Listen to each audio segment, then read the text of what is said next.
Assalamualaikum warahmatullahi wabarakatuh. Perkenalkan, nama saya Sri Zulaya dengan angkaan 19010111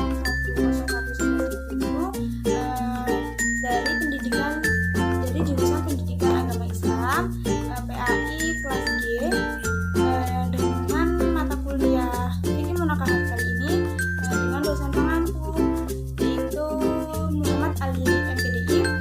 Baik, di video kali ini saya akan membuat video mereview tentang materi perkuliahan saya dari pertemuan 9 sampai pertemuan 14. Semoga video kali ini bermanfaat ya buat teman yang sudah di rumah, buat teman-teman juga bermanfaat buat saya dan saya yang menyampaikannya. Jangan lupa like, comment, dan subscribe ya teman-teman. Baik, untuk yang materi yang pertama yaitu kita membahas tentang walimatul urs ataupun pesta pernikahan itu harus dilakukan dengan cara Islam ataupun dengan syariat yang telah dianjurkan oleh agama Islam. Jika dilaksanakan dengan pesta lalu ada tamu yang datang, maka kita perlakukanlah tamu tersebut dengan sewajarnya dan dengan syariat yang disyariatkan oleh agama Islam. Bercampurnya laki-laki dengan perempuan itu ada syarat-syaratnya sehingga tidak terjadinya haram. Laki dan perempuan yang bukan mahram yang kedua itu haram karena yang ketiganya adalah iblis. 5 syarat pertemuan ikhtilaf menurut agama Islam itu yang pertama semua menutup aurat. Jika ada pertemuan salah satu tidak menutup aurat maka hukumnya haram semua. Dan yang selanjutnya yaitu menjaga pandangan mata. Percuma saja walaupun kita menutup aurat tapi mata jelalatan melihat yang bersumber dengan maksiat itu sama saja dengan hukumnya haram. Dan yang selanjutnya yaitu yang dibahas yaitu hal-hal yang baik-baik saja. Jika kita sudah menutup aurat tapi yang kita bahas hal-hal yang melanggar syariat agama Islam atau yang melenceng dari syariat agama Islam itu maka tetap saja hukumnya dihukumkan dengan haram. Dan yang selanjutnya itu tentunya seperti ngobrol ataupun berkumpul di sebuah majelis ataupun sebuah pengajian ataupun di sebuah masjid. Dan yang selanjutnya itu tidak boleh berdempat-dempatan dengan yang bukan mahramnya. Kita tidak boleh berdempat-dempatan ataupun bersenggolan-senggolan. Baiklah, untuk materi yang selanjutnya yaitu hak dan kewajiban suami terhadap istri. Apa hak kewajiban suami terhadap istri? Yaitu salah satunya menafkahi. Suami wajib menafkahi, memberi nafkah secara cukup untuk memenuhi kebutuhan sang istri, yaitu sandang, pangan, dan papan. Termasuk juga dengan biaya anak-anak ataupun biaya istri itu sudah termasuk bagian tanggungan dari kewajiban suami. Yang selanjutnya yaitu menggauli seorang istri. Selain menafkahi lahir, istri juga membutuhkan sebuah nafkah batin yang berwujudkan atau yang diwujudkan dalam sebuah hubungan suami istri yang mesra dan yang penuh kasih sayang. Yang selanjutnya itu menjaga aib istri. Walaupun istri itu mempunyai sikap jelek ataupun mempunyai aib yang kurang bagus, seorang suami itu sangat wajib untuk menutupi aib seorang istri. Dan sebagai suami itu juga sudah sepatutnya Anda juga menjaga marwah istri dengan tidak menceritakan kejelekan ataupun keburukannya ataupun kekurangannya seorang istri itu di hadapan orang lain, di hadapan teman ataupun keluarga ataupun saudara. Baik, yang selanjutnya yaitu membimbing istri. Suami adalah seorang imam ataupun seorang pemimpin bagi istri dan keluarga. Maka sudah sepatutnya Anda memberikan contoh yang baik dan membimbing keluarga ke jalan yang benar yang sesuai dengan tuntutan syariat agama Islam. Dan yang selanjutnya yaitu memperlakukan istri dengan baik. Menikahi seorang perempuan artinya Anda siap mengambil alih mengambil tanggung jawab dari orang tuanya. Oleh karena itu suami diwajibkan untuk selalu memperlakukan istrinya sebaik mungkin, menjaganya dengan penuh kasih sayang dan mencukupi semua kebutuhannya yang dahulu kala dicukupi oleh orang tuanya. Maka setelah bersuami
hendaknya patuh terhadap syariat yang diajarkan oleh Rasulullah SAW, karena kepatuhan terhadap suami adalah kepatuhan juga terhadap Sang Pencipta, terhadap Allah Subhanahu wa Ta'ala. Baik, untuk materi yang selanjutnya, materi tentang nafkah, kiswah, dan tempat tinggal bersama. Di dalam berumah tangga, hendaknya yang didahulukan adalah sebuah kedamaian. Damai itu tidak ada tuntut menuntut, dengan sejatinya damai itu adalah sebuah keindahan. Jadi seorang suami itu wajib memberikan nafkah terhadap istrinya. Tidak hanya yang dibutuhkan sang istri, jika memang suami itu mampu dan ada yang mau diberi, dan istri pun tidak boleh menuntut karena sudah diberi.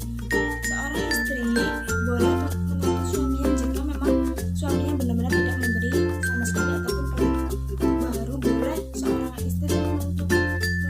Setelah istri pun boleh menuntut ke hakim, dan suami dituntut untuk memberi cara pasang ataupun menceraikan, agar sang istri itu bisa mencari apa yang dimaunya ataupun apa yang dibutuhkan itu sendiri. Suami yang pelit dan dipaksa untuk mengeluarkan, maka wajib mengeluarkan kedua mood dan memberikan pakaian sesuai kemampuannya, seperti yang dicontohkan oleh Baginda Khadijah Kubro. Lakukanlah kewajibanmu, jangan banyak menuntut. Seorang wanita tidak boleh banyak menuntut dari seorang suami. Jadikanlah hidup ini indah, agar Anda menjadi sakinah mawaddah dan warahmah. Dan untuk materi selanjutnya yaitu tentang kedudukan harta dalam sebuah pernikahan. Selanjutnya yaitu kedudukan harta dalam sebuah pernikahan. Berpindahnya harta orang tua ke anak dapat dibagi menjadi 3. Yang pertama yaitu jika harta orang tua itu berpindah ke anak sebelum meninggal. Yang kedua, jika harta seorang orang tua itu berpindah ke anak dan orang tua sudah meninggal juga, disebutnya sebagai waris. Yang selanjutnya, harta diberikan masih hidup dan dibagikan setelah meninggal, itu namanya wasiat. Wasiat haram yang jangan dipenuhi jika untuk kemungkaran. Contoh wasiat haram yaitu jika ayah meninggal, harta ayah untuk membeli minuman khamr, itu namanya wasiat haram. Seperti contohnya misal wasiat